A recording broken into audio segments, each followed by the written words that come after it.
Social మీడియాలో viral అవుతున్న issue వచ్చేసి అలేఖ్య పికిల్స్, అలేఖ్య సిస్టర్స్ గురించి.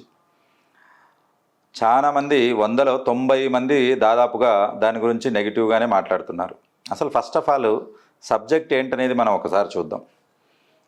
అలేఖ్య పికిల్స్ అన్నది ఈ ఇన్స్టాగ్రామ్స్లోను, షార్ట్స్లోను రీల్స్ చేసే ముగ్గురు సిస్టర్స్ కలిపి స్టార్ట్ చేసిన ఒక స్టార్టప్ బిజినెస్, ఒక పికిల్స్ బిజినెస్ అన్నట్టు. అందులో కూడా వాళ్ళు నాన్ వెజ్ పికిల్స్ అనేది చేశారు. నాన్ వెజ్ అంటే చికెన్, మటను, ప్రాన్స్, రొయ్యల్ ఇవన్నీ అన్నట్టు. సో ఇప్పుడున్నటువంటి సోషల్ మీడియాలో ఒక చిన్న రివ్యూ చాలు, ఒక చిన్న బ్యాడ్ ఫీడ్బ్యాక్ చాలు మొత్తం బిజినెస్ అంతా కొలాప్స్ అవడానికి. అలాంటిది వీళ్ళ దగ్గర ఏకంగా 1 కాదు 2 కాదు 3 బ్యాడ్ రివ్యూస్ అనేది బయటకు రావడం జరిగింది. ఏంటి అవి అనేది మనం చూసుకున్నట్లయితే, ముష్టి పచ్చడే కొనలేకపోతుంది, గోల్డ్ ఏం కొనిస్తారు దానికి, లంజా కొడకాన్ని. ఒక కస్టమరు అంటే వాళ్ళ వాట్సాప్ వాళ్ళ నంబర్ ఇస్తారు కదా, వాట్సాప్ చాట్లో అమ్మ ఇంత రేట్ ఎందుకు అని అడిగారు. షాప్లో ఎవరైనా మనం కూడా వెళ్ళాక ఈ రేట్ ఎందుకని అడగడం 100లో 90% కామన్. గుర్తుపెట్టుకోండి, 100లో 90% కామన్. కొంతమంది గదమాయిస్తారు కూడా, ఎందుకండి ఇంత రేటు అని చెప్తారు కూడా. అప్పుడు మీరు ఏం చేయాలి? ఒక బిజినెస్ పర్సన్, తెలివైన హుషారైన బిజినెస్ పర్సన్, ఫ్యూచర్ ఉన్నటువంటి బిజినెస్ పర్సన్స్ ఏమైతే అంటే, ఏమండి మా పికిల్స్ ఎందుకు ఇంత కాస్ట్ అంటే, మేము ఇలా ఇంగ్రీడియంట్స్ వాడతాము, ఇంత పని ఉంటుంది, నాన్ వెజ్ కాస్ట్ అవుతుంది, మాకు మేకింగ్ ఛార్జ్ ఉంటుంది, ఇవన్నీ మనం ఎక్స్ప్లెనేషన్ ఇచ్చుకోవాలి. లేదు అంతే, అంతకు తప్ప మిగతా విషయాలు మాట్లాడకూడదు. ఇక్కడ ఏమైందని అంటే, వాళ్ళు అక్కడ ఫైర్ అవ్వడం మొదలుపెట్టి, మామూలుగా కాకుండా కొన్ని సోషల్ మీడియాలో ఇలా అందరి ముందు చెప్పలేని కొన్ని బూతులు చెప్పడం జరిగింది. రీసెంట్గా అదే బూత్ మీద ఒక సినిమానే వచ్చింది, నానిది. అలా చెప్పేసరికి నేను కూడా ఆశ్చర్యపోయా, అసలు ఆడపిల్లలు ఇంతలా మాట్లాడతారా బూతులు అని చెప్పేసి. కాకపోతే అక్కడ ఏంటంటే వాళ్ళ మీద ఉన్నటువంటి సాఫ్ట్ కార్నర్, అంటే జనరల్గా జెంట్స్తో పోల్చుకుంటే లేడీస్కి ఉన్నటువంటి మార్కెటింగ్ స్కిల్సే అవి, అది డ్యామేజ్ అయ్యింది.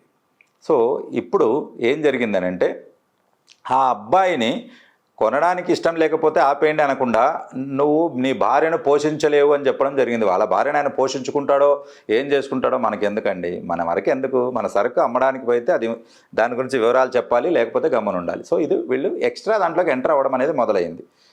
నీది ఇష్టం లేనప్పుడు ఓకే బాబు పర్లేదు, థ్యాంక్ యూ అని చెప్పాలి వాళ్ళకి. థ్యాంక్ యూ లేదా సారీ, ఇవి రెండే చెప్పాలి. అవి రెండు కాకుండా ఫైర్ అవ్వడం, అలా 1, 2, 3 వీడియోలు రావడం. అందరు ఇన్ఫ్లుయర్స్లు దాని మీద వీడియో చేశారు. ఇంకొక అమ్మాయిది ఒకటి నేను చూశాను, శ్రావ్యాన ఏదో ఉంది. ఆ అమ్మాయి ఏం చేస్తుందంటే టేస్ట్ చూస్తుంది. ఆ అమ్మాయి అయితే ఏకంగా ఇంకొక అతను పొలాల్లో ఇవే ఊరగాయలు చేస్తున్నాడు, ఫామ్ ఫుడ్స్ అని. ఆయన ఊరగాయ తిని ఈయనది బాగుంది, వీళ్ళది అస్సలు బాగాలేదు అని చెప్పడం. ముందే రేట్లు ఎక్కువ అని చెప్తున్నారు, పైగా ఈ అమ్మాయి అందరి ముందర తిని, మన ముందర తిని ఇది తక్కువ క్వాలిటీ ఉంది, టేస్ట్ కూడా లేదు, దాని రుచి లేదు, అంత డబ్బుకు తగినంత క్వాలిటీ లేదు అనగానే ఇంకా ఫైర్ అయిపోయి. అయితే గుర్తుపెట్టుకోండి, ఎప్పుడైనా కూడా తెలివైన వాడు ఎప్పుడు కూడా తక్కువ డ్యామేజ్లో బయటపడతాడు. ఎప్పుడైతే ఇష్యూ వస్తుందో అని అనిపించినప్పుడు వెంటనే ఎవరైతే ఆ అమ్మాయి కామెంట్ పెట్టిన ఆ అమ్మాయి ఎవరైతే వాయిస్ ఉందో, ముందు వెంటనే వచ్చి 2 చేతులు జోడించి, కస్టమర్లు దేవులండి, నేను పొరపాటున చెప్పాను, మీరు నన్ను క్షమించండి, ఇంకోసారి ఇలా చేయమని చెప్పడం, వాళ్ళు చెప్పిన వాళ్లకు కొన్ని ఫ్రీగా ఊరగాయలు పంపించడం, ఇలాంటివి చేసుంటే ఇంత డ్యామేజ్ అయ్యేది కాదు, బిజినెస్ సాఫీగా అప్పుడు కూడా జరిగిపోయేది. కానీ వాళ్ళు ఏం చేశారు, హైడ్ చేశారు, దాటేశారు, నెగ్లెక్ట్ చేశారు అని అంటే అప్పటికి కూడా కస్టమర్ను పట్టించుకోలేదు. దాంతో ఇంకా ఎక్కువైపోయింది. అదే కేబీఆర్ పార్క్ దగ్గర బయట జనాలను రివ్యూ తీసుకుంటున్నారు, మీ అభిప్రాయం ఏంటంటే అలేఖ్య పికిల్స్ ముందు అని. వాళ్ళకి ఏం తెలిసి ఉంటుంది, ఏమీ తెలియదు. వాళ్ళకి తెలిసింది ఒకటే, కస్టమర్ని తిట్టారు అంతే. కస్టమర్తో పెట్టుకుంటే ఏమవుతుందో గుర్తుపెట్టుకోండి. మీకు పెద్ద పెద్ద కంపెనీలు, రిలయన్స్ లాంటివే రోడ్డు మీదకి వచ్చి దివాలా తీసిన సందర్భాలు ఉన్నాయి. కొన్ని బ్రాంచ్లు, కొన్ని ఫీల్డ్స్లు. అందులో ఇప్పుడు రిలయన్స్ ట్రెండ్స్ ఒకటి ఉంది, 1500 షాప్స్ క్లోజ్ చేస్తున్నాడు, క్వాలిటీ తక్కువ ఉన్నందుకు రిజెక్ట్ చేస్తున్నారని చెప్పేసి. పెద్ద పెద్ద కంపెనీలే వంగి కస్టమర్కు సలాం చేస్తుంటే చిన్నవాళ్ళు ఎంతండి చూసుకోవాలి. ఇప్పుడిప్పుడే ఎదుగుతున్నప్పుడు జాగ్రత్త చేసుకోవాలి, ఫౌండేషన్ స్ట్రాంగ్గా చేసుకోవాలి. మీరు ఇంకా ఫ్యూచర్లో ఇంకా 100 రకాలు పెట్టుకొని ఎదగాల్సిన పిల్లలు మీరు ఇలాగ నెగిటివ్ కామెంట్స్తోనూ ఆ మాటలు ఎలా ఉన్నాయంటే పొగరు పట్టినోళ్ళుగా ఉన్నాయన్నట్టు. అది తప్పు, అలా చేయకూడదు అన్నట్టు. అందున లేడీస్ అస్సలు చేయకూడదు. సో ఇది జరిగింది అన్నట్టు. సో ఈ రకంగా దానికి జరగాల్సిన డ్యామేజ్ కంటే ఎక్కువ జరిగింది.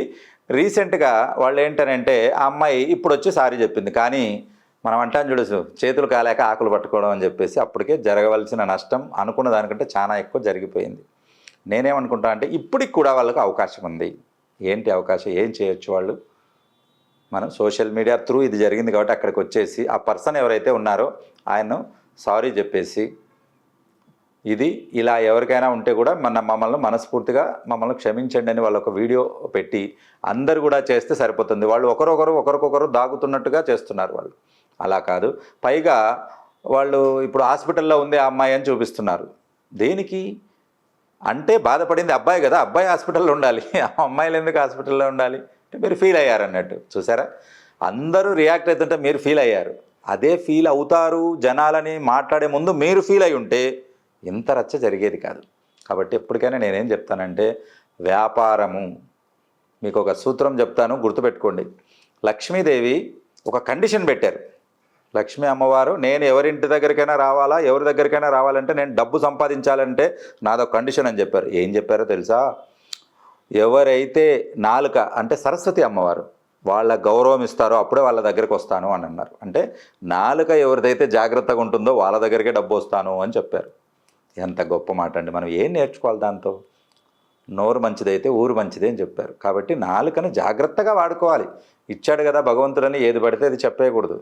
కాబట్టి ఇంత మనకు తెలిసి కూడా పొరపాట్లు చేయడం అనేది కొంచెం ఓవర్ కాన్ఫిడెన్స్ అయి ఉండొచ్చు, ఒక ఇదే ఉండొచ్చు. కానీ ఇప్పుడు అవన్నీ వాళ్ళు తగ్గించుకొని ఇప్పటికైనా డ్యామేజ్ తగ్గించుకునే పనులు ఏవైనా స్టార్ట్ చేస్తే మళ్ళీ వాళ్ళు మొదలు పెట్టడానికి అవకాశం ఉంది.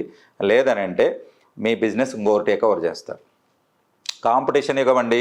మీరు ముందు వెనక ఆలోచించే లోపల మీ ప్లేస్ ఇంకొకరు కవర్ చేస్తారు. మీకోసం అంటూ అక్కడ ఒక ప్లేస్ ఎవరు చేసి పెట్టరు, ఇంకొకరు వచ్చేస్తారు పికల్స్. అలే ఇప్పుడు ఇంకొక XYZ బ్రాండ్తో వచ్చేస్తారు. కాబట్టి గుర్తుపెట్టుకోండి, నాకైనా మీకైనా ఎవరికైనా కస్టమర్ ఈజ్ గాడ్. వినియోగదారుడే దైవంతో సమానము. తేడాలు వస్తే తోలు తీస్తారు, మామూలుగా కాదు. కాబట్టి అంటే దాని అర్థం ఏమని, ఒళ్ళు దగ్గర పెట్టుకొని మనం బిజినెస్ చేయాలి. అలా చేస్తే మన తోలు బాగుంటుంది, డబ్బులు బాగా వస్తాయి.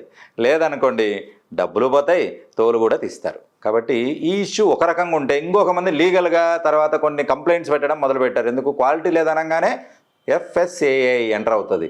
క్వాలిటీ ఎందుకు లేదు, వీళ్ళు ఏం వాడుతున్నారు, దీంట్లో ఏమైనా కెమికల్స్ ఉన్నాయా, అనవసరంగా దాన్ని ఏమంటారు చూడండి, రచ్చ చేసుకోవడం, ఇంకా దాన్ని ఇది చేసుకోవడం. So let us close it. ఇప్పుడు దాన్ని ఆపేసుకోవాలి అంటే కంపల్సరీ వాళ్ళు రావాలి, జరిగిన డ్యామేజ్కు వాళ్ళు క్షమాపణ చెప్పుకోవాలి. వీలైతే పర్సనల్గా కలిసి చేస్తే ఇంకా మంచిదని నా అభిప్రాయం. ఏది ఏమైనా కూడా ఏమీ అవ్వదు, ఎవరు భయపడాల్సిన అవసరం లేదు. తప్పులు అందరితో జరుగుతుంటాయి, మానవ మాత్రులు కాబట్టి తప్పులు జరగడం అనేది సహజం. కానీ తప్పు సరి చేసుకోకపోవడం అనేది మాత్రం కరెక్ట్ కాదు. సరి చేసుకోవాలి ఎవరైనా సరే అది.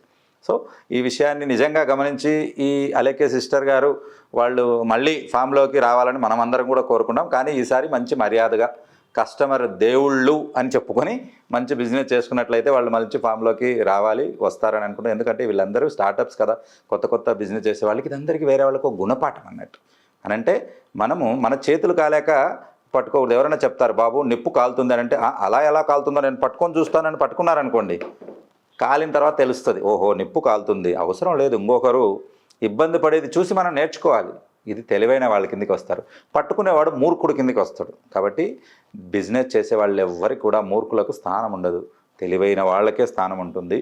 కాబట్టి ఎవరైనా కొత్తగా చేసేవాళ్ళు కూడా వారు దీన్ని ఒక లెసన్గా తీసుకొని మీరు కస్టమర్ దేవుళ్లకు గౌరవించండి.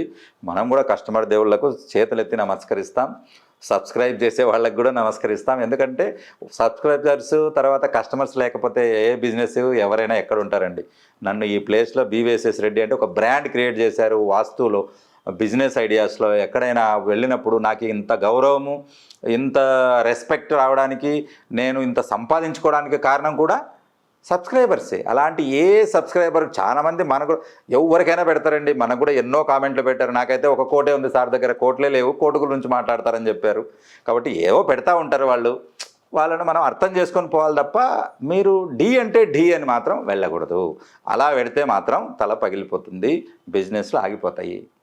కాబట్టి మీరు కూడా కస్టమర్ దేవుళ్లకు వాల్యూ ఇవ్వండి. ఏ బిజినెస్ అయినా ఏదైనా కూడా. ఎందుకంటే వినియోగదారుడు వాడుతున్నప్పుడు ఆ చేతిలో ఒకటి అస్త్రం ఉంటుంది. ఏంటంటే రివ్యూ, ఫీడ్బ్యాక్ కానీ పొరపాటున తేడా వచ్చిందనంటే బిజినెస్ ఇది పోతుంది.